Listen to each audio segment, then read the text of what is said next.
Gaueko 4:46 minutu, pronostikoak betez, 22-8 irabazi diete Elordik eta Mari Ezkurrena bigarrenak, Ezkurdia eta Albisuri Elizondon jokatutako Masters nagusiko 5. jardunaldiko norgehiagoka gogoratuko dugu, batetik Ezkurdiak eta Albisuk aurreko jardunaldian atsedena izan zutela, baina aurrekoan Laso eta Martijari irabazi egin zieten 22 eta 21 berako Estegara pilotalekuan, Elordik eta Mari Ezkurrenak berriz Lizarran Bastidan jokatu zuten, bertan Mari Ezkurrenak ez zuen egoterik izan, kaioa ireki zitzaiolako Gasteizko finalean, horren ondorioz Una Islanda jokatu zuen, eta ez zuten irabazterik izan 22 eta 19 galdu zuten Zabala eta Iztuetaren aurka, beraz, gaurko norgehiagoka garrantzitsua zen bibikoteentzat, are gehiago Ezkurdia eta Albisurentzat, baina hasieratik askoz gehiago izan dira Elordi eta Mari Ezkurrena. Ez da kolorerik izan norgehiagokan zehar, lehen etenaldira 12 eta 5 emaitzarekin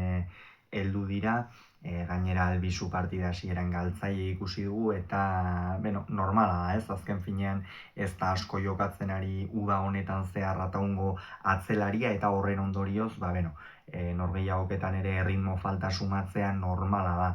Hala ere aurrean Elordiren lana ipagarria izan da, eta zer esanik ez, Jon Mari Ezkurrenarena atzeko kuadroetan kaioa ireki zitzaionetik norgehiagokaren bat edo beste jokatua zuen gaurkoaren aurretik, baina gaur ere maila bikaina eman du, ikusi da bikain osatu dela, eta ea jarraikortasun hori lortzerik duen atzelari ikusgarria baita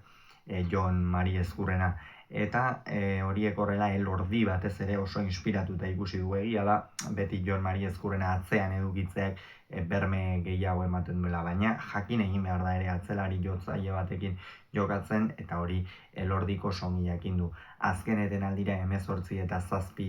heldu dira, jada erabat amilduta zeuden, askoz ere gehiago ziren urdinak, atzean Mari Ezkurrenaren nagusitasuna nabarmena zen, Albisu sufritzen ikusi dugu, aurrean ere Ezkurdia abagune gabe eta oso pilotakada gutxi jotzen, ezin jokoan parte hartuz, eta Elordi berriz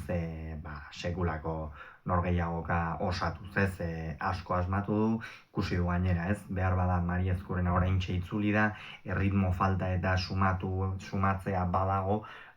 nik hartuko ditut partidaren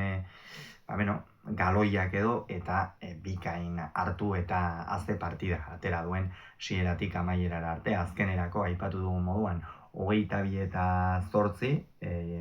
genekien Elordik eta Mari Ezkurrenak bikote bikaina osatzen zutela, hau 5. partida izan dute, 4. partida, eta 3 garaipen badituzte dagoeneko Elordik eta Mari Ezkurrenak. Ze garaipen sorta, esan, partida bakarra galdu dute, baina Elordik eta Mari Ezkurrenak batera jokatu dituztenak guztiak irabazi dituzte, eta beste aldetik Ezkurdia eta Albisu ditugu, dagoeneko oso zail dute finalerdietara sailkatzea, horre 6. postuan daude, baina saiatuko dira noski ez ustekoa eman, eta finalerdi horietan sartzen bikote honek zerbait badu, bikote lehiakorra eta inoiz etxitzen ez duena dela baita, eta bestela ikusi besterik ez dago beran zer gertatu zen, naiz eta telebistan etzen emana izan, Laso eta Martija bezalako bikote indartsu bati irabazi zioten. Gogoratu beraz, Elordik eta Mari Ezkurrena bigarrenak 22, Ezkurdiak eta Albisuk 8 Elizondon.